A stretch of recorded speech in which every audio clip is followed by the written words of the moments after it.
Ibrahim Maxamed Cali Dheere wuxuu ahaa maareeyaha garoonka diyaaradaha magaalada Jowhar. Ibrahim dhawaan ayaa laga dhigay maareeyaha garoonka diyaaradaha magaalada Jowhar ee maamulka Hirshabelle.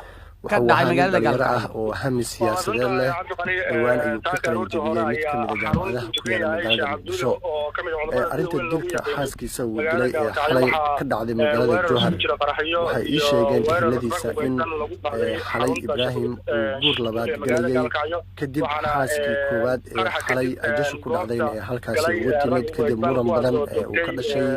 waxaana la suganayaa dilkan inuu ahaa dil ka dhalanaya waxyaabaha dumarka ee maseerka loo yaqaano. muran badan kadib Ibrahim ayaa halkaasi ku dilay xaaskiisa. waxaa la sheegay in canugoodii ugu horreeyay caloosha ugu siday ee labadooda isku dhali doonaan, halkaasina ay ku wada geeriyoodeen canuga caloosha ku jira iyo hooyadii.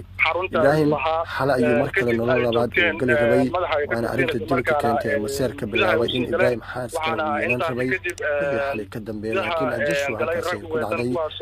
ciidamada dowladda Soomaaliya ee ku sugan magaalada Jowhar ayaa gacanta ku haya Ibrahim oo ahaa maareeyaha garoonka diyaaradaha ee magaalada Jowhar. ehelada waxay sheegayaan in arrintaasi ay ahayd arrin muran famil ee ka dhexeeya kadibna maseer xaaskii koowaad ka dhashay muran badan kadib ajashu ay dhacday.